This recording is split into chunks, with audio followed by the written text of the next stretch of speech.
देवक्यासार्णो महेन्द्र प्रवणं वन्दे रम्यामातरं मुनिं लक्ष्मीनाथमारम्भां नारायणोऽस्माम् अस्मदाचार्यां वन्दे परम्परां यो नित्यमच्युतामोदस्रान्तनायिने अस्मद्रामोदोन्नयन्दोपद्ये आतातायश्रियामुदितरुदेवनिमेरन्दयाम् आद्यसर्वदेवानां विवस्तसिंहप्रभावोऽग्नः भूतभद्रस्मराशयसनाशदीपक्षापदेवयोर्वाहन् ரத்தாங்கேவதாத்மனிஷ்டாந்தி உத்தராஜனோத்வர்ஜம் ஆழ்வார் பெருமான ஆஜ்யஸ்மதேசனம் ஸ்ரீமத்சிதாரி குருபாதுரோபக்தகௌந்தஜாதோரேந்திரபுத்திரத்னம் ஸ்ரீமன் ருசிம்மகுல்லத்தகஸ்தாரம் ஸ்ரீநிவாசகுருமனுமாத்யாம அகரே விஷ்ணு வெங்கடசிம்மார் பாபாத்த ஸ்ரீனிவாஸ் மகம் பஜே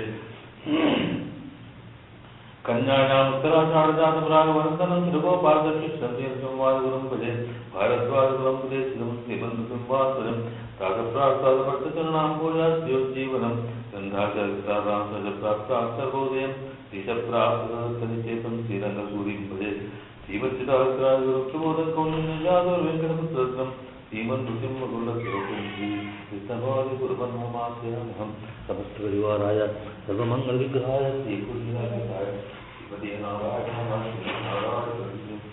ओम केशवाय नमः ओम नारायण नमः ओम माधवाय नमः गोविन्दाय नमः ओम मधुसूदनाय नमः त्रिविक्रमाय नमः ओम वामनाय नमः श्रीधराय नमः ओम ऋषिकेशाय नमः ओम दामोदराय नमः संकर्षणाय नमः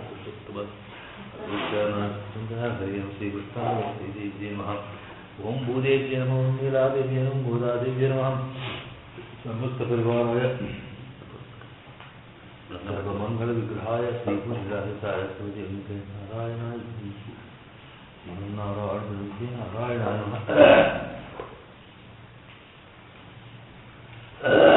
गुरुभ्यो नमः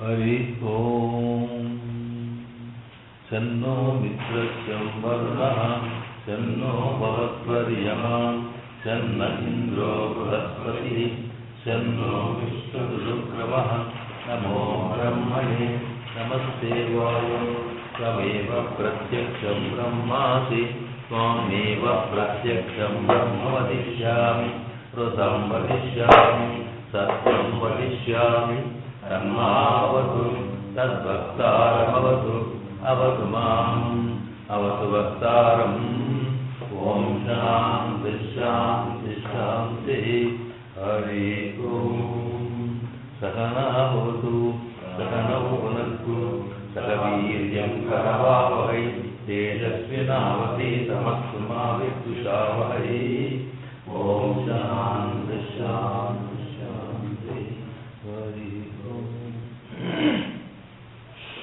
अस्मद्गुरुभ्यो श्री पिल्ललोकाचार्य विश्वविद्यालय चरणं लोकगुरुं गुरुभिस्सह पूर्णे कुरुकुरोत्तमदानमुदानं श्रीरङ्गपत्यभिरामगुणेशं दीप्रशयानुगुरुं च भजेऽहं लोकाचार्याय गुरवे कृष्णपादस्य सूनवे संसारपूजितन्दस्तजीवजीवातवे नमः लोकाचार्यकृपापात्रं कौण्डिन्यकुलभूषणं समस्तात्मगुणावासं वन्दे कुरुकुलोत्तमं नमस्श्रीशैलनाथाय कुन्तीनगरजन्मने प्रसादलब्धपर्वप्राप्य कैङ्कर्यचारिणे लोकाचार्य पदाम्भोजं राजहंसायितान्तरं ज्ञानवैराग्यजलधिं वन्दे सौम्यगुरुं वरं विशेषदयापात्रं दीपक्चारुनान्दमं यतीन्द्रप्रवणं वन्दे रम्यजामातरं मुन्माध्वारन्दर्माधारु श्रीयतिवृदेशरणं श्रीमते रामानुजाय नमः श्रीमन्नारायण चरणं प्रपद्ये श्रीमते नारायणाय नमः श्री पिल्ललोकाचार्य चरणं श्रियपतियाय श्री वैकुण्ठनिकेतनाय नित्यमुक्तानभाग्यनाय निरतिशय आनन्दनाय सर्वेश्वरन्नु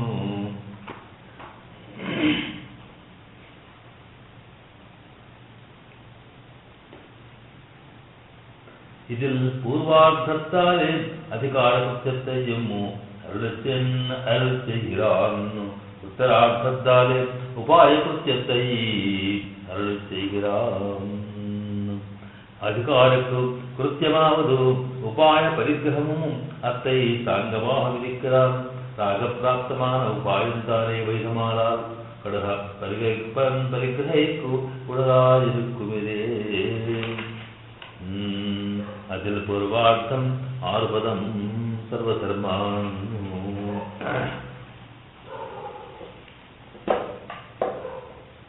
చర్మ శ్లోకంలో దానికి వ్యాఖ్యానాన్ని సూత్రరీత్యా సూత్రారూపంలో దాని అర్థాన్ని కృప చేసినటువంటి లోకాచార్య స్వామి వారు, దాని వ్యాఖ్యానాన్ని కృప చేసిన మనవాళ్ళ మహాములు చాలా వివరంగా దాని ప్రాధాన్యత ఏమిటో చెప్తూ వచ్చారు.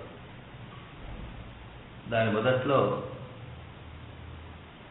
ఈ చర్మ శ్లోకం అనేది భగవద్గీతలో కృష్ణ భగవానుడు చెప్పిన చివరి ఉపాయంగా భావించడం జరిగింది కనుక దానికి చర్మ శ్లోకం అంటామని, భగవద్గీతలో అతను చెప్పిన శ్లోకాలు చర్మం కనుక చర్మ శ్లోకం అంటామని, ఇలాగా చర్మ శ్లోకం అంటే ఏమిటో చూపి చెప్పడం జరిగింది. ఆ తర్వాత దీని యొక్క అర్థం ఎంత రహస్యమైందో, దీని ప్రాముఖ్యత ఎంత ఇతర మంత్రాలకు ఎంత గొప్పదో చెప్పడం కోసం భగవద్ రామానుజుల వారు సేవించినప్పుడు జరిగిన సంఘటనను కూడా వివరిస్తూ దీన్ని కనుక్కోవలసినటువంటి దీన్ని పొందవలసిన అధికారికి తప్ప, అంటే పొందడానికి యోగ్యత గల వ్యక్తికి తప్ప మరొకరికి ఇది చెప్పకుండా రహస్యంగా ఉంచాలి అనే అంశాన్ని ఇక్కడ వివరిస్తున్నారు. ఆ తర్వాత దీన్ని చెప్పాల్సిన అవసరం ఎందుకు వచ్చిందో కూడా చెబుతూ, భగవద్గీతలో అంతకన్నా ముందు, అంటే ఈ శ్లోకాన్ని సర్వధర్మాన్ పరిత్యజ్య అనేటువంటి ఈ శ్లోకాన్ని 18వ అధ్యాయంలో చెప్పకన్నా ముందు అనేకమైనటువంటి మార్గాలని భగవత్ కృపను పొందడానికి మోక్ష ప్రాప్తి కొరకు పనికొచ్చే వాటిని చెప్పడం జరిగిందని, అలాంటి మార్గాలని ఉపాయములు అంటాం. అయితే అవన్నీ కూడా వాటిని వదిలిమనడంలో కారణం ఏంటంటే, దానికి ఒక కారణం అవి దుశ్శకములు, రెండవది స్వరూప విరోధి. అంటే దుశ్శకములు అంటే ఇది సామాన్యంగా ఎవరికి పడితే వారికి చేయడానికి వీలు లేనటువంటివి. ఆ ఉపాయాలు ఎట్లా చెప్పాలంటే వ్యక్తిని బట్టి వాడికి ఏది తగిందో అది అతను చేస్తే ఇది లాభం పొందాం చెబితే సరిపోయింది. కానీ ఇక ఏవేవైతే ఈ భగవద్గీతలో చెప్పినారో అవన్నీ కూడా సామాన్యమైన వ్యక్తికి ఆచరించడం కష్టం. ఒకటి సరే పోనీ అట్లా అయినా చేద్దామనుకుంటే అది స్వరూప విరోధములు. స్వరూప విరోధములు అంటే ఏమిటి? ఆత్మస్వరూపం ఏమిటి అని దాంట్లో శేషత్వమే ఆత్మావకు స్వరూపం అని స్పష్టంగా చెప్పారు. దాన్ని 2 రకాలుగా, శేషత్వము అంటే పరమాత్మకు అధీనమై ఉండి ఆ పరమాత్మ సంతోషం కోసము ఆయన ఎట్లా అనుకుంటే అట్లా తనను వినియోగించుకునేట్టుగా తాను ప్రవర్తించి ఉండడం, అతనికి స్వాధీనమై ఉండడం, పరతత్వుడై ఉండడం, అతనికి ఏదో ఒకటి ఆ పరమాత్మ సంతోషం కొరకు సేవ చేస్తూ ఉండడం అనేటువంటి లక్షణాలు కలది శేషత్వం అంటాం. ఈ శేషత్వం కలవాడు ఆత్మ. ఈ శేషత్వం యజమాని శేషి అనేవాడు పరమాత్మ అన్నప్పుడు, మరి ఆత్మస్వరూపానికి నేను కర్మయోగము, జ్ఞానయోగము, ధ్యానయోగం ఇలా చేసి నేను సాధిస్తాను అన్నప్పుడు ఆత్మకు స్వతంత్రత ఏర్పడ్డట్టు అనిపిస్తుంది. నేను చేస్తాననే భావన వచ్చినప్పుడు అది అంటే పరమాత్మకు దాసత్వంగా ఉండి పరమాత్మకు అధీనమై ఉండాల్సినటువంటి ఆత్మ తనను తాను స్వతంత్రునిగా భావించుకుంటున్న భావన వస్తుంది కనుక ఆ స్వరూపానికి విరుద్ధం. స్వరూపం అంటే ఆత్మస్వరూపం పరమాత్మకు అధీనమై ఉన్నాడు. అలాంటి ఓం అనే మాటలు విన్న విశేషం అదే. మరి అలాంటి తత్వానికి విరుద్ధంగా నేను ఏదో చేస్తాను అనేటువంటి భావన అది సరైనది కాదు కనుక అది కూడా స్వరూపానికి విరుద్ధం. ఇట్లా రెండవది, ఒకటి ఇది నువ్వు నీ ప్రకృతికి ఆత్మ తత్వానికి తగింది కాదు. తగింది కాదంటే ఏమిటి? అసలు ఇది ఆత్మ ఎప్పుడు చేయాలనుకున్నా అది కూడా ఫలించాలంటే మళ్ళీ పరమాత్మ అనుగ్రహమే. చివరికి కైవల్యం కేవలం ఆత్మ అవలోకనం కావాలనుకున్న వాడికి కూడా వాడికి భగవద్ అనుగ్రహ అంటే పరమాత్మ నేను ఆత్మ దర్శనం చేసుకోదలుచుకున్నాను కనుక నాకు ఎలాగైనా సరే నువ్వు ఆత్మదర్శనం చేయించాలి అనే భావనతో ఆత్మదర్శనం కోసం ఎవరికి ప్రయత్నం చేస్తాడో వాడికి కూడా తాను చేసిన సాధన కన్నా ఆ సాధన ఫలవంతమవడంలో భగవత్ కృపదే కారణమని. ఇక ఇది ఆత్మదర్శనం అనేది సామాన్యంగా ఇలా ఉన్నప్పుడు ఇక మిగతా వాటి గురించి చెప్పడానికి వీలే లేదు. కర్మయుగం కానీ జ్ఞానం ఏ పని చేసినప్పటికీ కూడా నీవు ఏమి చేసి ఆ చేసి సాధించిన అనే భావన సరి అయింది కాదు. నువ్వు చేసినా అది భగవత్ కృప వల్ల ఫలించింది అనే భావన ఉన్నప్పుడే పరమాత్మకి ఆత్మ యొక్క స్వరూపం నిలబడుతుంది. కనుక ఇక్కడ మనం బాగా గమనించాల్సింది ఏంటంటే మనం ఏది చేసినా అది పరమాత్మ అనుగ్రహం వల్ల ఫలిస్తుంది. భగవద్ అనుగ్రహంగా చేస్తున్నాను అని చేయాలి, చేయక తప్పదు. చేస్తున్నప్పుడు ఏంటంటే ఆ భావనే ముఖ్యమన్నమాట. అది లేకుండా ఇది నేను చేసినాను దీనివల్ల నేను సాధిస్తాను అనుకోవడం తప్పు. ఎందుకు తప్పు అంటే అది వాస్తవం కాదు కూడా. ఏది కూడా మన చేతులు లేదు, మనం సాధించలేము, మనం చేయలేము, అది స్పష్టం. దాని ప్రతిదానికి వాడి యొక్క కృపనే అవసరం కనుక అది చెబుతూ సరే ఇవన్నీ కూడా మిగతా ఎన్ని కూడా కష్టము కనుక అవి స్వరూపానికి విరుద్ధములు కనుక అందువల్ల శోక దుఃఖంతో మరి బాధపడుతూ నేను ఇవి ఇన్ని మార్గాలు చెప్పావు ఇవన్నీ నేను చేసే పరిస్థితులు లేను, అటువంటప్పుడు వీటిని ఎలా చేయాలి మరి లేకపోతే నా పరిస్థితి ఏమిటి అనేటువంటి దుఃఖాన్ని పెంచుకున్నటువంటి అర్జునుడి యొక్క దుఃఖం దూరం చేయడం కోసం చిట్ట చివరిగా వారికి ఈ ప్రపత్తి యోగం అంటే పరమాత్మని విశ్వసించి ఆయననే సర్వ విషయంలో కూడా భావించుకొని ఆయన్ని ఉపాయంగా భావించేటువంటి మార్గాన్ని సర్వధర్మాన్ని పరిత్యజ్యాన్ని దాన్ని వివరించి చెప్పినారు అని ఇక్కడ చెబుతున్నారు. తర్వాత இதில் பூர்வார்த்தத்தாலே அதிகார சத்தியம் అరుಳು చేయరాజన ఉత్తరార్థత్తాలే ఉపాయ సత్యం అరుಳು చేయదు. అయితే ఇక్కడ దీంట్లో రెండు వాక్యాలు ఉన్నాయని మొదలు వాక్యం యొక్క అర్థాన్ని పూర్తి చేస్తున్నారు. సర్వధర్మాన్ పరిత్యజ్య మామేకం చరణం ప్రజ అనేటువంటిది ఇది పూర్వార్థము, పూర్వవాక్యం అంటాం, అంటే మొదటిది అనమాట. తర్వాత అహంత్వా సర్వపాపేభ్యో మోక్షయిష్యామి మా శుచః అనేది రెండవ వాక్యము. ఈ మొదటి వాక్యం ఏం చెబుతుంది అంటే అధికారి కృత్యం చెబుతున్నది. రెండవ వాక్యము అనేటప్పటికీ ఫలస్వరూపాన్ని లేకపోతే పరమాత్మ కృత్యాన్ని చెప్తుంది. ఉత్తరవాక్యార్థాలే ఉపాయ కృత్య ఉత్తరార్థాలే ఉపాయ కృత్యస్తే అభివృద్ధి చేయగలరు. అధికారి కృత్యం ఉపాయం అంటే ఉపాయం పరమాత్మ ఉపాయం అనమాట. కానీ ఇక్కడ ఏంటి ఎవడైతే ఇక్కడ అధికారి అంటే ఏమిటి ఏ పనినైతే చేయాలనుకుంటాడో చేయడానికి యోగ్యత కలవాడు అనమాట, ఎలిజిబిలిటీ కలవాడు. ఎవరి ఎలిజిబుల్ అనేది అధికారి.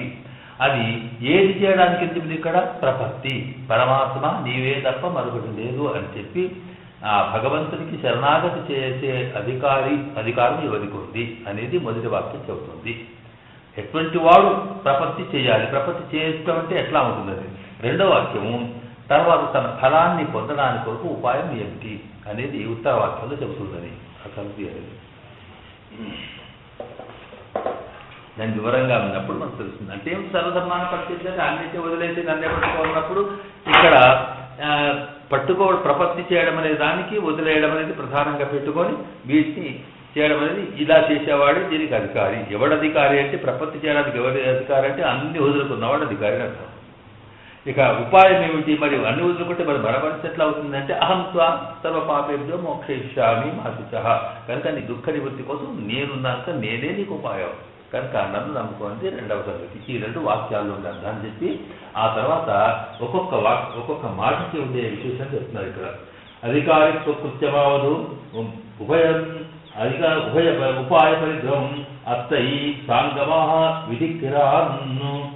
అయితే ఇక్కడ అధికారిత్వం అంటే ఉపాయ పరిగ్రహం. ఎవరైతే ఈ ఉపాయం అంటే ఈ సాధన అంటే కర్మయుగం కాక జ్ఞానయుగం కాక భక్తి యుగం కాక ఇవన్నీ ఏం కాకుండా కేవలం ప్రపత్తి యోగంగా దాన్ని ఎవరైతే తీసుకోవాలనుకుంటున్నారో అలాంటి వాళ్ళ కృత్యం ఏమిటి, ఏం చేయాలి అనేది దాంట్లో చెబుతూ అధికార కృత్యం అంటే చెప్పిన తర్వాత అక్కడ అత్తయ్య సాంగమాహ అది ఎట్లా చేయాలి, ఏ విధంగా చేయాలని ఇక్కడ వివరిస్తున్నారు. రాగప్రాప్త వారి ఉపాయస్థానే భేదవానాకడ పరిగ్రహేకు. అయితే ఒకటి ఉంది, ఇక్కడ ఒక విశేషం ఉంది. ఎందుకంటే దీంట్లో సర్వకర్మాన్ని పరిత్యజ్య మామేకం శరణం భజ అన్నాడు. అంటే ఇతను చేయాల్సిన పని ఏంటి? మాం ఏకం శరణం భజ, నన్నే పట్టుకోమన్నాడు. అంటే నన్ను నమ్ముకొని నా మీద సర్వభారములు ఉంచు అన్నాడు. సర్వభారములు ఉంచడానికి ఒక కండిషన్ పెట్టాడు ముందు. ఏమి కండిషన్ అంటే సర్వధర్మాన్ని పరిత్యజ్యాలి. దీనికి అంగము అంటాం. అంగం అంటే ఒక పని చేయాలి అనుకున్నప్పుడు ఆ పని పూర్తి అవడానికి ఆ పనికి మరికొన్ని పనులు ఉంటాయి. ఆ పనులు చేస్తేనే ఆ పని చేయగలుగుతాం.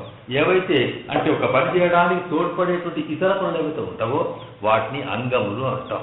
కనుక ఇక్కడ సాధారణంగా ఇక్కడ ఉదాహరణ చెప్తున్నారు చూడండి. ఇక్కడ సాధారణంగా మనం స్నాత్వా భుంజీధ అన్నాడు. భుంజీధ అని భోజనం చేయాలి. భోజనం చేయాలంటే వట్టిగా చేయకూడదు, స్నానం చేసి చేయాలి అన్నారు అనుకోండి. అంటే భోజనం చేయడం అనే పనికి స్నానం చేయడం అనేటువంటిది ఒక అంగము, ఒక పార్ట్.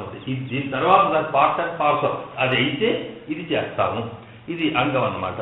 అట్లాగే ఇప్పుడు కర్మయోగం కానీ జ్ఞానయోగం కానీ ధ్యాన యోగం కానీ ఏది చేసినా అది చేయడానికి దానికి కొన్ని పక్కకు ఉంటాయి.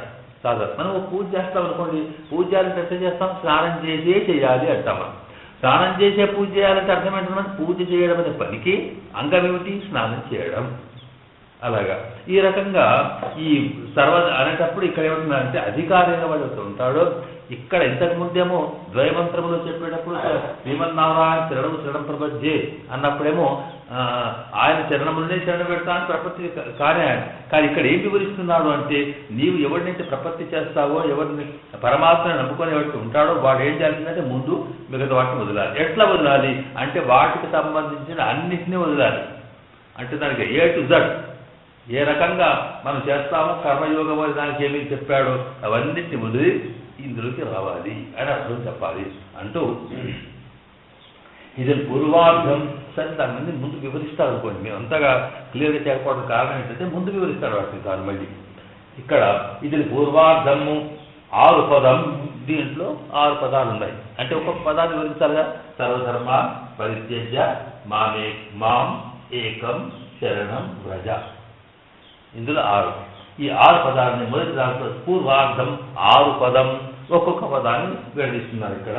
సర్వధర్మాన్ని అంటే ఎల్లా ధర్మంగళయం, అన్ని ధర్మములను కూడా అన్నాడు. సర్వధర్మాన్ అంటే పదాన్ని విడిచి ఇక్కడ అర్థం చేయిస్తాడు. సర్వధర్మాన్ అని దాంట్లో ఒక పదమునకు ఒక శబ్దము యొక్క అర్థం చెప్పాలన్నప్పుడు ముందే మనం తెలుసుకున్నాం ఏంటంటే ముందు ఒక శబ్దం ఉంటుంది. ఆ శబ్దం వెనుక ఒక అడిషనల్గా దానికి కలిపి ఒక లెటర్ ఉంటుంది. దాని మీద ప్రత్యయము అంటాం. ప్రకృతి ఒక బేస్, ప్రత్యయం దానికి అడిషనల్గా ఉండేది. తర్వాత ఇక్కడ ఏంటంటే దీంట్లో కూడా ధర్మాన్ అన్నాడు.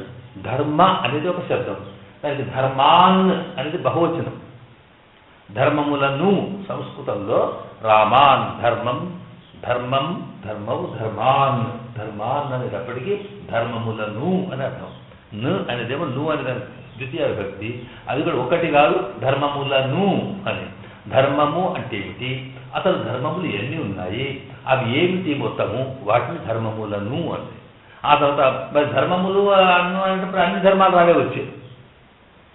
ఒకటి కాదు, ఎక్కువ అంటే అన్నీ వచ్చాయి. దాన్ని మన సర్వధర్మాన్ని అన్నాడు. ఈ సర్వ అంటే అన్నిటి అంటే ఇక్కడ అర్థం ఏమైంది? ధర్మ అంటే ఏమిటి తెలవాలి. ఆ ధర్మం 1, 2, 3, 4, 10 అంటే అప్పటికి ఎన్నో ఉన్నాయి, అవేమిటి అనేది ధర్మాన్ చెప్పిన తర్వాత ఇక అన్ని చెప్పారు మొత్తం కలుపుతున్నాడు. సర్వధర్మానికి అలా అది ఇది ఏం లేకుండా మొత్తం కలిపేది సర్వధర్మాన్ని అన్నప్పుడు ఈ మాటలో 3 మనకి పదాలు కనిపిస్తున్నాయి. 3 ఐటమ్స్ మనం తెలుసుకోవాల్సినవి. ఒకటి ధర్మ అంటే ఏమిటి, ఈ ధర్మం బహువచనం అయితే ఇస్తుందో ఎన్ని ఉన్నాయి అట్లాగా. అలాంటి సర్వ అంటే మొత్తం ధర్మములు ఏమిటి చెప్పి వాటిని వదలాలి అంటున్నాడు. అంటే ధర్మములు అంటే తెలిస్తే కదా వాటిని వదలాలి. అంటే ఇక్కడ భగవద్గీతలో ఇంతకు ముందు ఏమేమి అంతే చెప్పాడు కదా. ఏమిటి ఈ 18 అధ్యాయాల్లో చివరికి సర్వధర్మాన్ని పరిత్యజ్యాన్ని చెప్పకముందు వేరే కొన్ని ఉపాయాలు చెప్పాడని, వాటిని వదలమన్నాడని ఇంతకుముందు చెప్పాడు. వేరే ఉపాయాలు ఏమిటంటే మనం వివరించుకోవడం కోసం అతను కర్మయోగం అని జ్ఞానయోగం అని ఎలా చెప్పాడంటే వాటిని స్పష్టంగా వివరిస్తున్నారనమాట. எல்லா ధర్మంగళై ధర్మమావదు ఫల సాధనమా ఇరుక్కుమదు. ధర్మం అంటే ఏమిటి? మొదలు ధర్మం అనేటానికి ఎన్నో అర్థాలు ఉన్నాయి ఇక్కడ.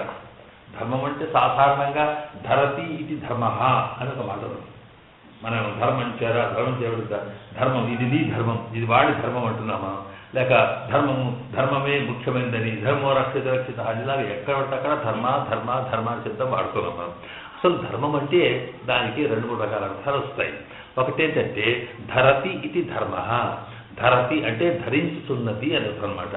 ధరించుతున్నది అంటే ఏదైతే ఉంటుందో, ఏది లేకపోతే ఆ వస్తువు యొక్క ఉనికి లేదు, ఎగ్జిస్టెన్స్ లేదు, అది ధర్మం. ఉదాహరణకి ఇది షుగర్ అని ఎట్లా తెలుస్తుంది అంటే దానికి స్వీట్నెస్ అనేది ఒకటి ఉండాలి. తీపి అనేది దాని ధర్మం. తీపి లేదనుకోండి దానికి షుగర్ అన్నాం మనం. కనుక ధర్మం అంటే అర్థం ఏంటంటే ఆ తీపి లేకపోతే అది ఉండదు. కనుక ఏదైతే దాని ఉనికికి పనికొస్తున్న ఒక లక్షణం ఉందో దానికి ధర్మం అంటాం. కనుక ఇందులో స్వీట్నెస్, తీపి అనేటువంటిది షుగర్ యొక్క ధర్మము.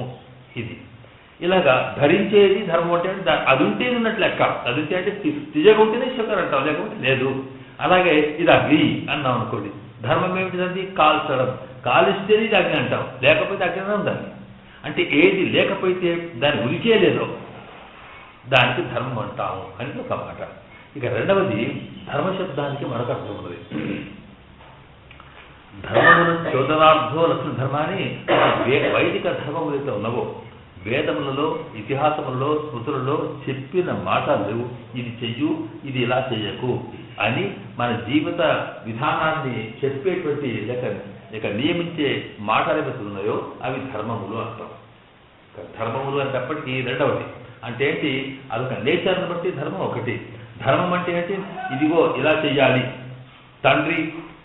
తండ్రి చేతగానప్పుడు వాడిని అనుసుకోవాల్సిన ధర్మం కొడుకుది అంటే వేదం చెప్పింది ఇలా చేయవని.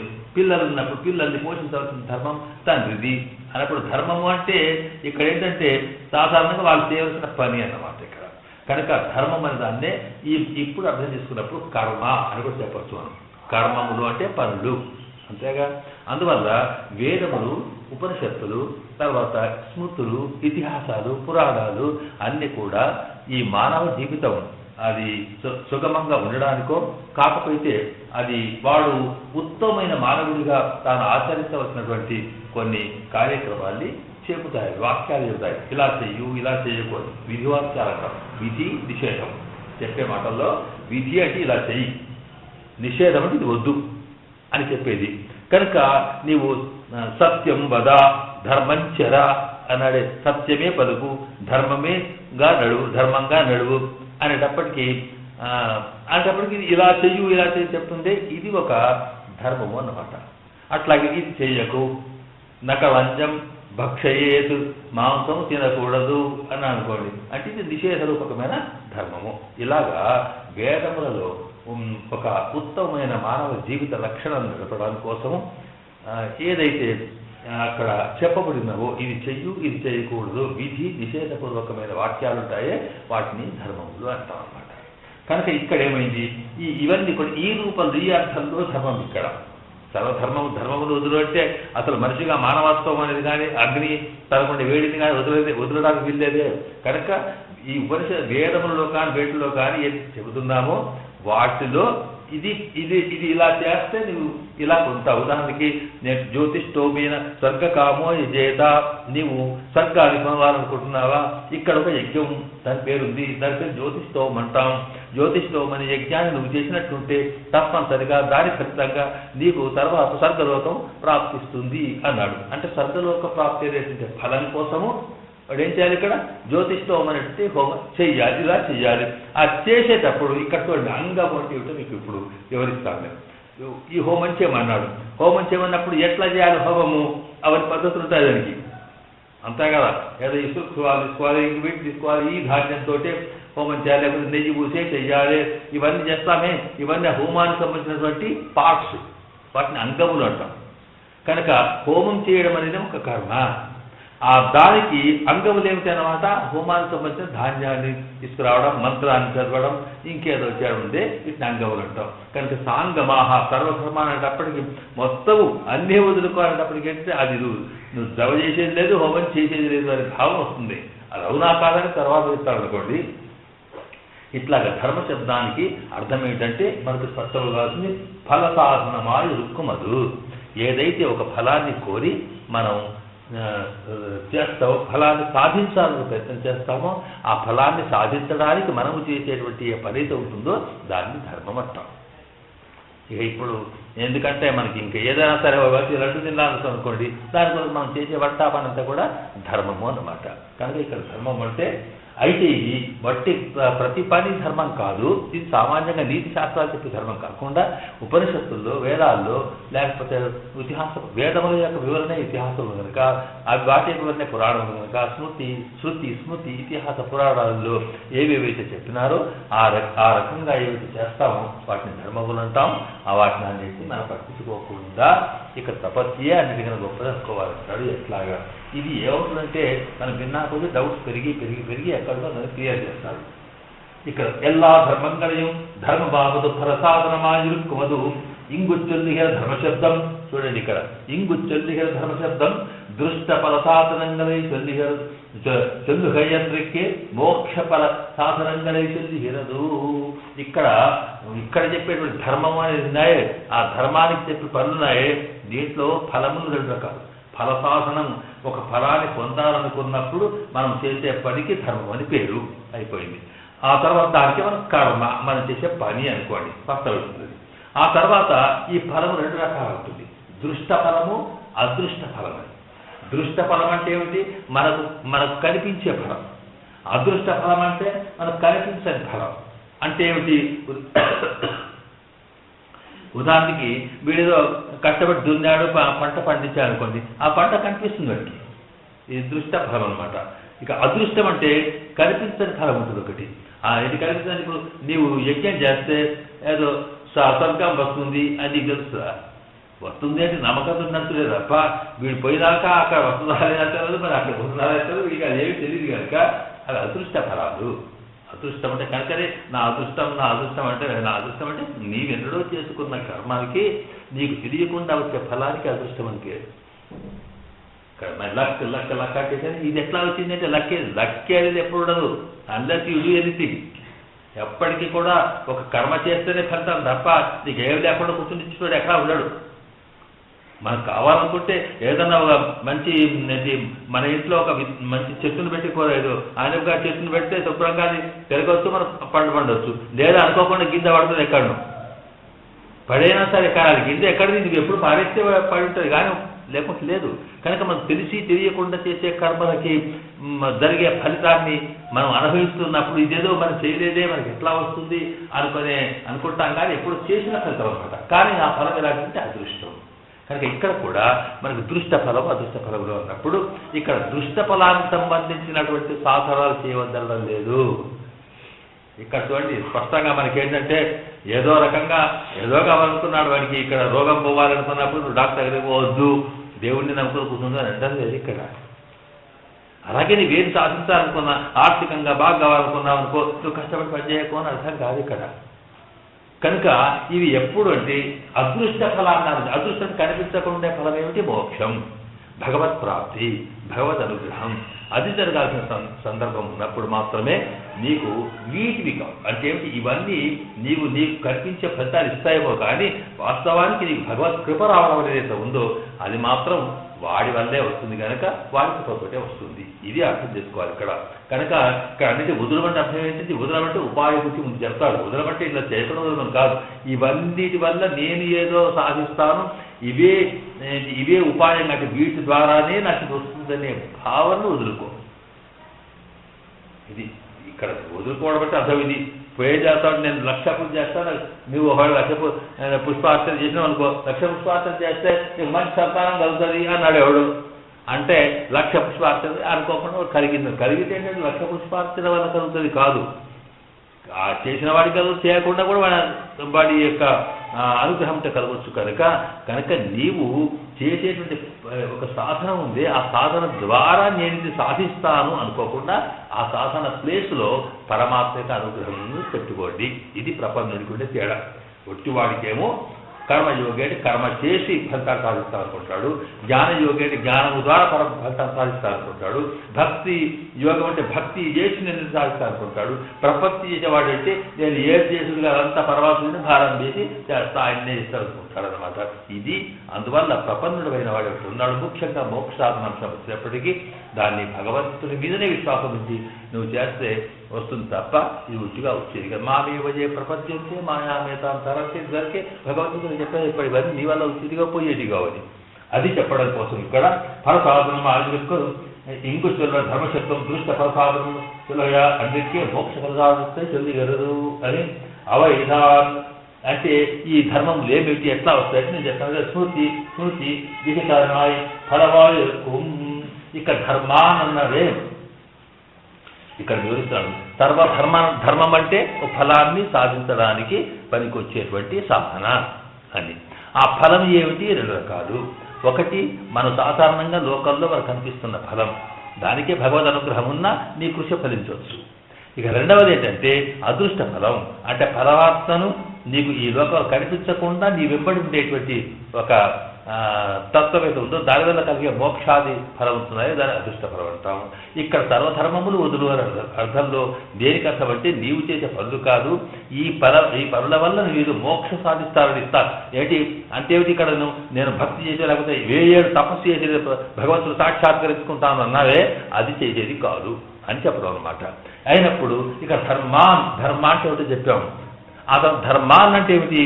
ఆ ధర్మాలంటే ధర్మములు ఎన్ని అన్నప్పుడు వేదములు కొన్ని చెప్పాయి, శృతులు కొన్ని చెప్పాయి, స్మృతులు కొన్ని చెప్పాయి, ఇతిహాసాలు కొన్ని చెప్పాయి, నీతి శాస్త్రాలు కొన్ని చెప్పాయి, పెద్దలు కొన్ని చేసినారు, ఇట్లా చేయకో చెప్తున్నారు. ఇవన్నీ కలిసి ధర్మాలు. అవేమిటో ఇక్కడ వివరిస్తున్నారు అనమాట.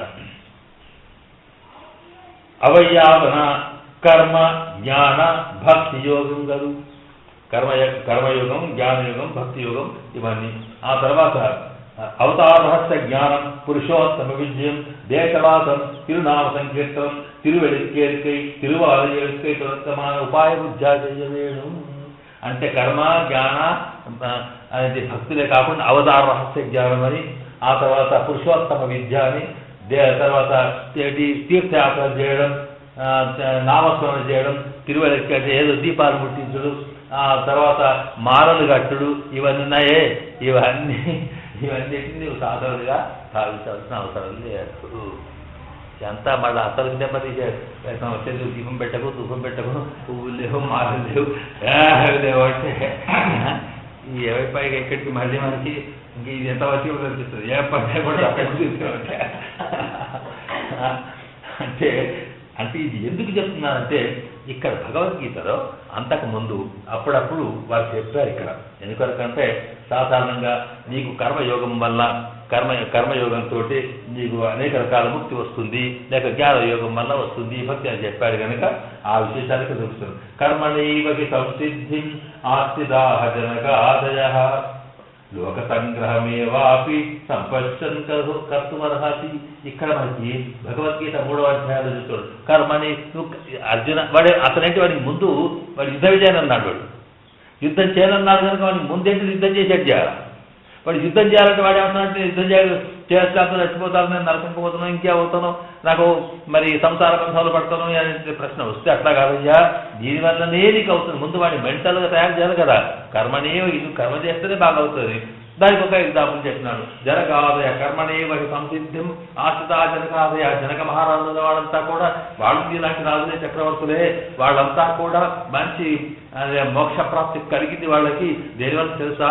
వాళ్ళ డ్యూటీ వాళ్ళు చక్కగా చేసినారు కనుక వాళ్ళు జై అన్నారు అని ఇది కర్మయోగం చెప్పాడు. అయితే చెయ్యమని చెప్పాడు కానీ అందువన్నీ మళ్ళీ టెస్ట్ చేస్తాను అనుకోండి. ఎట్లా చేయాలి, ఏం చేయాలి, ఎందుకు చేయకూడదు, ఇక అన్ని వాళ్ళని వదిలిపెట్టి మళ్ళీ ఆఖరికి వాటికి ఆవర్తనం చేస్తాను అనుకోండి. ఆ విషయం వేరు.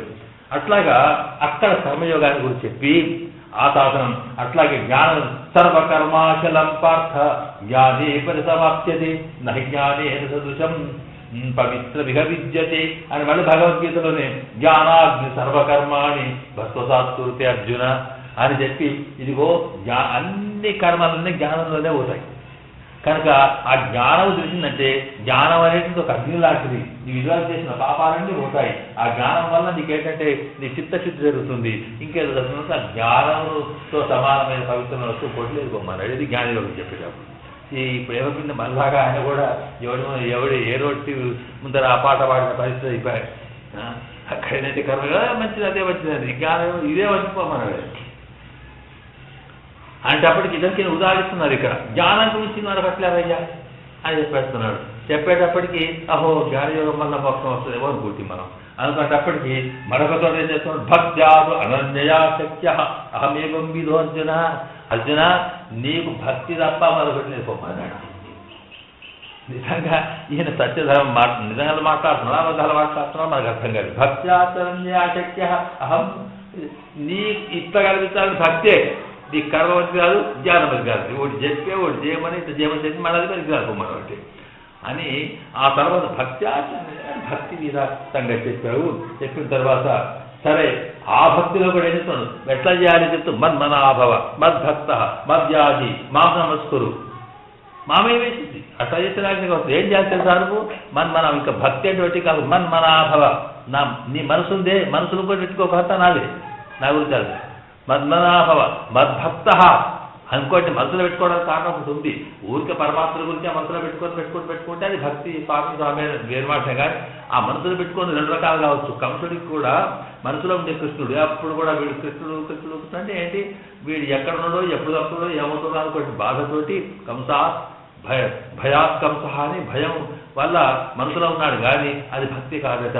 కనుక మనాభవ నా గురించి ఆలోచిస్తూ కానీ ఏదో ద్వేషంతో కాకుండా మద్భక్త నా మీద ప్రేమతో, మద్యాజి నా మీద ప్రేమ అంటే ఒకటి కాదు, నీ మీద ప్రేమ ఒక చోట ఇంకేదో వాడి సాయం పొందాలి. మద్యాజి నాకే, నీవు నన్నే గురించి ఆలోచించు, నా గురించే చేస్తూ ఉండు. తర్వాత నన్నే ప్రేమించు, ప్రేమతో పాటు నువ్వు చేసే ప్రతి పని కూడా మద్యాజి నా కొరకే త్యాగం చేస్తూ నువ్వు చేసే ప్రతి పూజ నా విషయంలో ఉండాలి.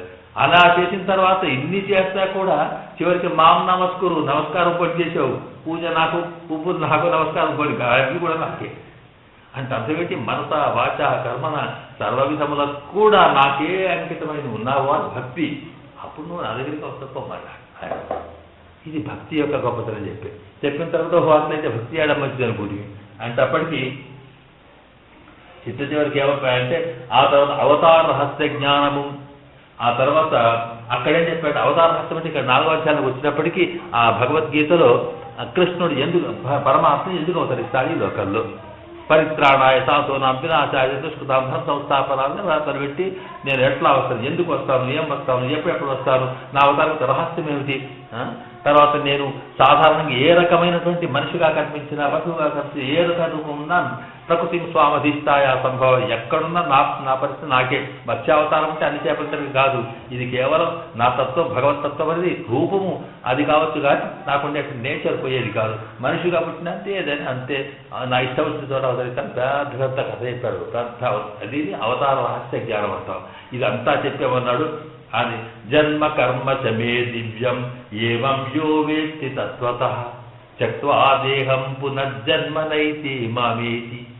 ఎవరికైతే జన్మ కర్మ చమే దివ్యం, ఇలాగా నేను చెప్పాను అర్జున, నేను ఎందుకు అవతరిస్తాను, ఎలా అవతరిస్తాను, ఈ లీలలు ఎందుకు చేస్తున్నాను, ఇవి దివ్యమైనవి, సామాన్య నీలాంటివి కావు. ఇటువంటి వాటి యొక్క రహస్యం తత్వత ఎవరికి తెలుసుకుంటాడో ఇక వాడికి మళ్ళీ జన్మ లేదు, వాడు మన దగ్గరికి వస్తాడు. అంటే అప్పటికి మనకి ఏం చేయాలి, ఓహో అయితే ఇది వట్టిగా నీ అవతారం వస్తే తెలుసుకుంటే అయిపోయినా అనుకుందాం అనుకుంటే మరొక చోట ఒకటి చెప్పాడు, పురుషోత్తమ విద్యై. పురుషోత్తమం ఏంటి,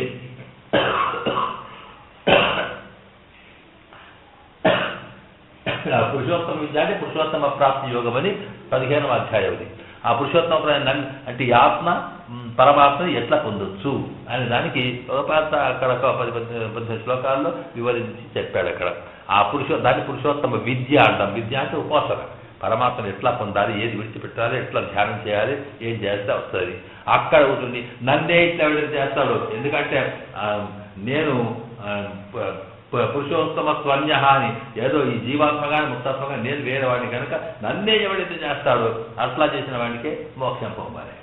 ఈ పోయేదాకా ఒక్కొక్క చూడండి ఇక్కడ కర్మయోగం మొదటి వల్ల 3వ అధ్యాయం 4వ అధ్యాయం 5 చెప్పుడు వాడికి ఏడుపు రాకపోతే ఇంకేమిటది నాకు అర్థం కానీ ఏది నువ్వు చెప్పేది ఇది పట్టుబట్టవాయి ఇది పట్టవా ఇదేం సంగతి అని ఈ చెప్పుడు కర్మయోగం చేసి చెప్పిన తర్వాత నీవు అట్లా అనుకోవద్దని ఎందుకంటే దాంట్లో ఏంటి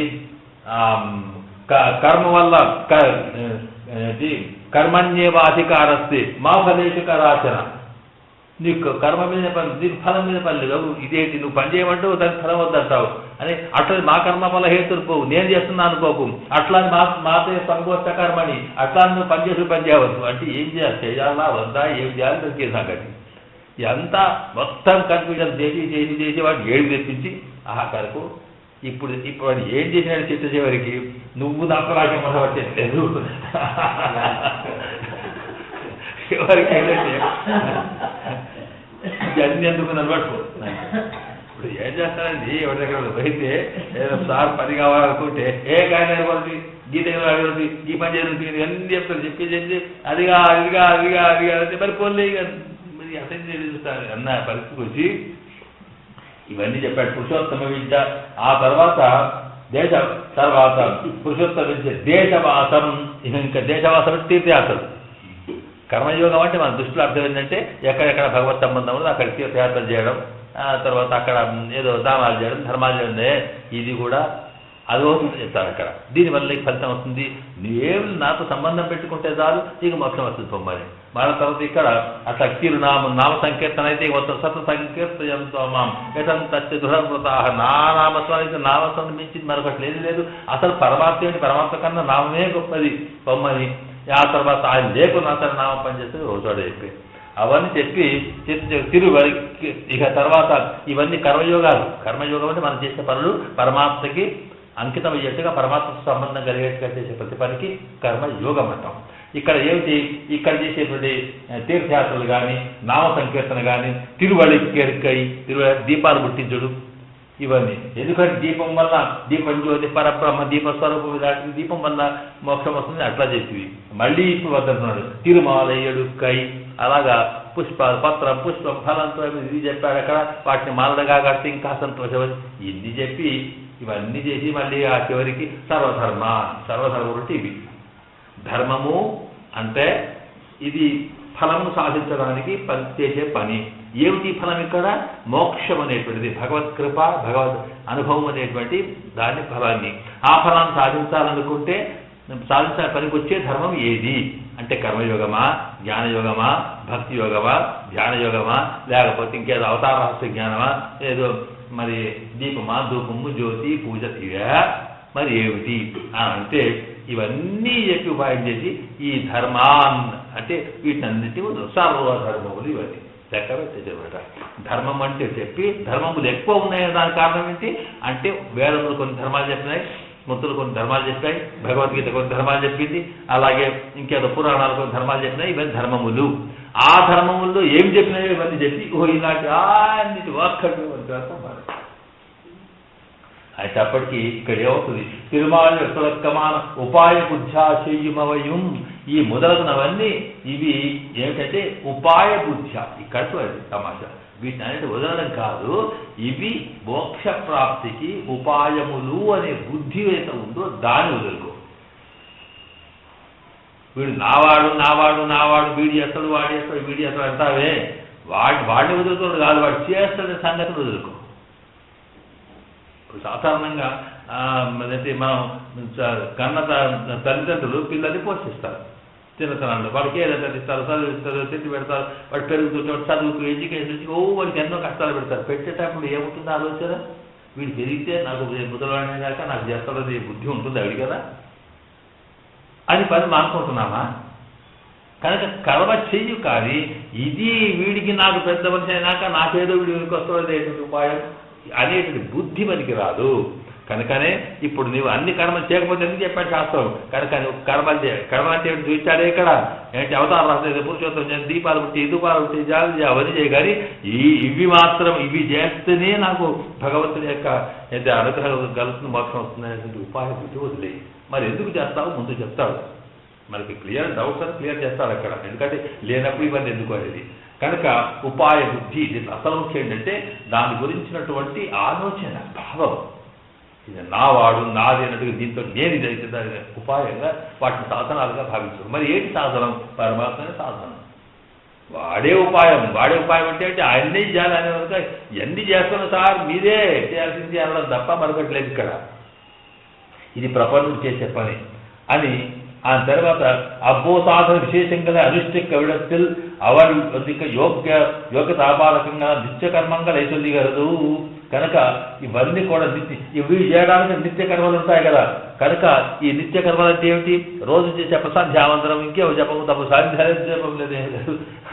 ఇది ఎక్స్ట్రీమ్ అయిపోయి అందువల్ల ప్రపన్నుడు బ్రాహ్మణి ఉండి కూడా వాడు సంధ్యాది నిత్య నైమిత్తికాలు చేసిన పనిలో కూడా మాకేమండి ప్రపన్నులం, మాకేమీ లేదు, అది నీకేమీ లేదు కాదు, అది చెయ్యు కానీ ఏమవుతుంది కాదు, ఏమీ లేకపోతే వెతుకుందాం. ఏమీ లేకపోతే అన్నం తిట్టవా లేదా? తండ్రికి నేను తండ్రి పెట్టా నాకేం అక్కర్లేదు అంటే వాడు పోయిందని నేను వెళ్ళరా లేదా? ఇది ఎట్లా అవుతుంది? అందువల్ల అట్లా కనుక ఇక్కడ అని చెప్పి వీటినన్నిటిగా సర్వకర్మంగళ ఈశ్వరుడిగా శృతి స్మృతి చోయితంగళ నిత్య నైమిత్తికాదులు పెంగళ కర్మంగా ఉపాయం కళ్యాణపడి కనుక వాటిని ఉపాయములుగా భావించకు. ఉదాహరణకి ఇప్పుడు సంధ్యావందనం చేస్తాం. సంధ్యావందనం చేస్తే బ్రాహ్మణుడు తప్పనిసరి ఆహార సంధ్యాముపాసీత, అసలు బ్రహ్మత్వం అనేటువంటిది సంధ్యావందనానికి చాలా ముఖ్యము, అది చేయాలి. మరి అది చేస్తే ఏమి లాభం అంటే ఏమి లాభం లేదు అక్కడ. వందన భాషల్లో కూడా ఏమి లాభం, కాదు చేయకపోతే దోషం. ఎందుకు కట్టిన కర్మ అది చేయకపోతే దోషం అంటే ఇప్పుడు నేను స్నానం చేస్తే నాకేం లాభం అంటే ఏం లాభం అనేది ఏం కాదు, చేయకపోతే దోషం. స్నానం చేయలేదు అనుకో మురికి పడుతుంది, ఇదే ముఖ్యం, పోవడం ముఖ్యం. కానీ అలాగే ఇట్లాగా అవస్థ ధర్మంగా ఎందుకు భ్రమిస్తా అర్జున్ కరుస్తాలే. ఇక్కడ ఇవన్నీ ఎందుకు చెప్పినాడు అనేది ఒక మంచి మాట చెప్తున్నారు ఇక్కడ.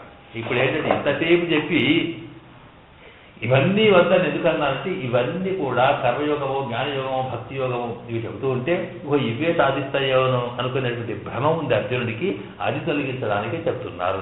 భ్రమ అంటే ఏమిటి? అసలు ఏది సత్యం కాదో దాని గురించి సత్యం అనుకోవడం భ్రమ అన్నమాట. ఇక్కడ ఒక ఉదాహరణ చెప్తున్నారు. దానికి ఏంటంటే సాధారణంగా ఎట్లా అర్జునుడు వీటిని అంటే ఏమనుకున్నాడు ఆయన? సాధారణంగా నేను అది కర్మ యుద్ధం చేసినట్టయితే నాకేంటంటే దీనివల్ల పాపం వస్తుంది, అయితే నరకాలు వస్తే ఎట్లా దృష్టి వచ్చి నేను యుద్ధం చేయకపోమన్నాడు ఆయన. మరి ఆయన యుద్ధం చేయనని అతను అంటుంటే చెయ్యమని తను చెప్పేవాడు, వాటన్నింటి వదిలేయమని ఎందుకు అంటున్నాడు?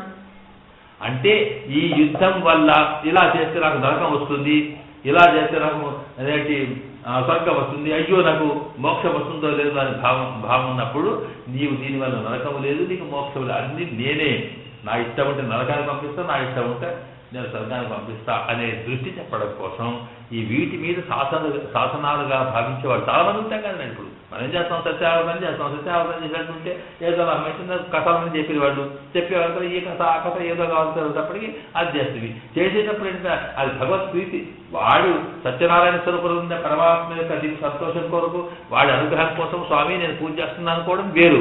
ఇది చేస్తే తప్పకుండా ఏమవుతుందంటే సంతానం కలిగేది ఏదో కలిగని చెప్పాడు అనుకోండి, అది కలుగుతుంది, ఇది చేస్తే మాత్రం అది అయ్యేది కాదు అని చెప్పడం అనమాట. మరి చెప్పకపోతే మనం సామాన్యులం కదా, ఆ ఫలం చెప్పకపోతే మనం చేయడం మన పెద్దలు కూడా ఏంటంటే మనం ఆకర్షిస్తున్నామని చెప్పి ఆ తర్వాత చేసిన తర్వాత ఫలం అనేది వాడు ఇచ్చేవాడు చెబుతుందన్నమాట. అట్లాగే ఇక్కడ పరిస్థితి త్యాగభావదు ఉపాయాంతరం శుక్తి రథ బుద్ధి పన్నువారై పోలే విపరీత దిశాగమనం పన్నువారై పోలే అనుపాయంగా ఉపాయ బంధురోగంగా బుద్ధికి చేసి తోడేస్తే ఇక్కడ పరిత్యజ్య అనే దానికి సర్వధర్మాన్ని దానికి స్పష్టంగా చేశారు. ఇప్పుడు మొదటి పదం అయిపోయింది. సర్వధర్మాన్ని అంటే ఇప్పుడు ఏమైంది? ధర్మము అంటే ఏమిటి? ధర్మము ఎన్ని ధర్మములు? అనేక ధర్మములను ఎందుకంటున్నాం మనము అంటే అనేక ధర్మములకు కారణము వేరే వేరే శాస్త్రాలు చెప్పినవి కనుక అనేక ధర్మములు. ఇవి మొత్తం ఏమున్నాయి అనేటప్పటికీ ఒక లిస్ట్ ఇచ్చాడు. ఆ రకంగా మొత్తం ఉంటాం. వీటినన్నింటినీ కూడా నీవు వదిలిపెట్టడం అంటే ఏంటి? చెయ్యకుండా వదిలేమని అర్థం కాదు.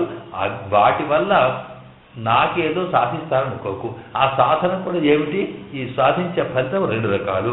నీకు లోకంలో కనిపించేటువంటి ఫలితాలకు లౌకికమైనటువంటి ఫలాల కోసము అవి చెయ్యాలి, చేస్తే దానివల్ల ఫలాలు కలగవచ్చు. ఆ ఫలాలు కూడా ఎట్లా కలుగుతాయంటే అది చేయడం వల్ల పరమాత్మ నీకు ఫలితాన్ని ఇస్తాడు. అవి ఇయ్యవు, అవి ఎప్పుడు ఇయ్యవు. ఎందుకంటే అదే మరి దాంట్లో ఉండే చమత్కారం. అసలు కర్మలు ఫలితాలు ఇస్తాయా లేక వేడ ఇస్తాయా అని నీకు పెద్ద శాస్త్రం. మీమాంస శాస్త్రంలో ఏంటంటే మనం పని చేసిన యజ్ఞం చేసినావు, యజ్ఞం చేస్తే యజ్ఞం చేయగానే నీకు స్వర్గం వస్తుంది, యజ్ఞం ఇస్తుందా లేక ఇంకెవడో ఇస్తాడా అని చర్చ వస్తుంది అక్కడ. అంటే ఈ కర్మలకు వాటికి ఇచ్చే తెలియని చైతన్యమా, వాటికి జ్ఞానమా, లేకపోతే వాటికి ప్రాణమా, ఏముంటుంది? పని అంతే. కనుక ఆ పని ఫలితం, పని వేరు, ఆ పని చేసిన ఫలితం ఇచ్చేవాడు వేరు. ఈ లోకంలో ఉన్నది. అట్లాగే నీవు లోకములో సామాన్యమైన ఫలాలు కావాలనుకున్నప్పుడు ఇవి చేయాలి.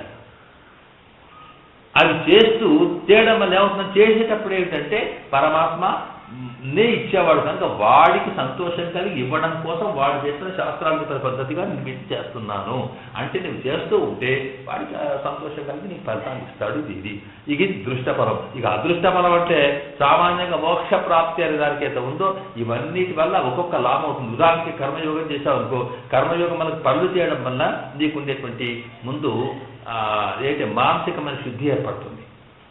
మానసిక శుద్ధి అంటే మనసులో ద్వేషం, కోపం, తాపం ఇవి ఉన్నాయే అవన్నీ. ఉదాహరణ ఒక్క మాట మనకు చాలు. సాధారణంగా ఏంటంటే ఏదో ఇది తినాలి తినాలి తినాలి తినాలని కోరిక వచ్చింది, ఇలాంటి చేసుకుని తినాలనుకున్నాడు. తినాలనేటప్పటికీ వాడు ఏం చేయాలి? ఆ మనసులో కొట్టుకుంటున్నది, ఆ మానసిక శుద్ధి కావాలంటే ఏం చేయాలి? వాడు లడ్డు చేసుకోవాలి, తినాలి. అప్పుడు ఆ దాని మీద కోరిక వాడు సవాసం అయిపోయింది అనమాట. అప్పుడు మనసు క్లియర్. ఇట్లాగా నీవు చేసే కర్మాల ద్వారా ప్రాపంచికమైనటువంటి ఏ ఒక ఫలితాలు ఉన్నాయో లేక వాటికి సంబంధాలు అవన్నీ పోయి అప్పుడు పరిశుద్ధత ఏర్పడుతుంది. ఆ పరిశుద్ధత ఎప్పుడు అర్థంలాగా మనసు ఏర్పడుతుందో అందులో నీ జ్ఞానోత్పత్తి జరుగుతుంది. కనుక కర్మ నీ సకల కర్మలు జ్ఞానంలోనే పరిసమాప్తి అవుతాయంటే ఏమిటి? ఈ కర్మ యొక్క ఫలితం వల్ల వీటి వల్ల జ్ఞానానికి పుట్టే అవకాశం వస్తుంది. బీజం పోయి విత్తులు అనుకోండి, అన్ని విత్తులు కూడా మొక్కల్లోనే మారుతాయంటే విత్తు పోతుంది, మొక్క వస్తుంది. ఆ విత్తే మొక్కగా పరిణమించినట్టుగానే కర్మయోగం జ్ఞానంలోకి దారిస్తుంది. ఆ జ్ఞానం ఏం తెలిసింది? అప్పుడు ఆ జ్ఞానం వల్ల నీకు ఆత్మ అంటే ఏమిటో తెలిసింది, నీవంటే ఏమిటో తెలిసింది, అసలు ఎక్కడున్నావో తెలిసింది, జీవిత అర్థం ఏమిటో తెలుస్తుంది, పరమాత్మ ఏమిటో తెలుస్తుంది. తెలిసిన తర్వాత అప్పుడేమవుతుంది? అప్పుడు అయ్యో నేనే గొప్ప అనుకున్నాను అనుకొని నాకన్నా గొప్పవాడు వాడు ఉన్నాడే, నన్ను సృష్టించిన వాడని వాడితో ప్రేమ కలుగుతుంది. కనుక జ్ఞానం వల్ల అది భక్తిగా పరిణమిస్తుంది. ఆ భక్తి ప్రేమ అనేటప్పుడు వాడి మీద ఊరికి ప్రేమించి స్వామి నువ్వు తప్ప ఆ ప్రేమ ఫలితంగా మనం ఏం చేస్తాం? పూజలు చేస్తాం, తీర్థయాత్రలు చేస్తాం, ఇంకెక్కడికి పోతాం, ఇక్కడికి పోతాం, వాడి గురించి వింటాం, సరే మన అమ్మని నంది ఇవన్నీ చేస్తూ ఉంటే అప్పుడు ఎప్పుడు వాడి గురించి ఆలోచిస్తే మనసులో అంతా వాడే ఆడుతుంది, మానసిక సాక్షాత్కారం కలుగుతుంది. ఆ కలిగినప్పటికీ వాడి కోసం తప్పించేటప్పటికి వాడికి అనుగ్రహం వస్తుంది. వచ్చి అయ్యో స్వామి అని వాడు సాక్షాత్కరించే అవకాశం వస్తుంది. ఇవన్నీ మార్గాలు. కనుక ఇవన్నీ చెబుతూ ఇక్కడ సర్వధర్మాలు అనే శబ్దానికి పూర్తి చేసి ఇక పరిత్యజ్యాలు దాంట్లో పరిత్యజ్య అనేది 3 లక్షణాలు నిన్న మేము అక్కడ పెట్టుకొని విన్నామని. పరి అనే దానికి త్యజ్ అంటే వదలడం. అంటే వదలడం ఎట్లా వదలాలి అనే దానికి అంటే దీంట్లో 3 ఉన్నాయి. ఒకటి పరి అనేది ఒక ఉపసర్గ అంటాం, అంటే ఒక అడిషనల్ లెటర్. తర్వాత త్యజ్ అనేది ఒక ధాతు మనం చేసే పని. యా అనేది అదొక టైం గురించి అవుతుంది. ఈ పరిత్యజ్యాల అంశాన్ని మనం రేపు విందాం. ఎందుకంటే ఇవాళ స్పష్టంగా అర్థమయ్యేటువంటి స్థితి వాళ్ళు ఎట్లాగో ఉన్నారు కనుక వాళ్ళు పూర్తిగా నడుస్తుంది. ఎక్కడికి మీకు ఇది అర్థం కావాలి కనుక దాని రేపు గురించి రేపు మొత్తం పూర్వవాక్యాన్ని అంతా కూడా కంప్లీట్ చేసుకునే ప్రయత్నం చేద్దాం. స్థితి ఆయన వాళ్ళకి దక్షిణ ప్రశ్న మాత్రం శివదాంతి నారాయణ మధ్య కాయవాజ గుంటే నారాయణ ఉదార స్వ బ్రహ్మణే స్వ మా మీకు వచ్చే దాన్ని ముక్కలు చేసింది. కాంతాయ కళ్యాణ జీవితం శ్రీ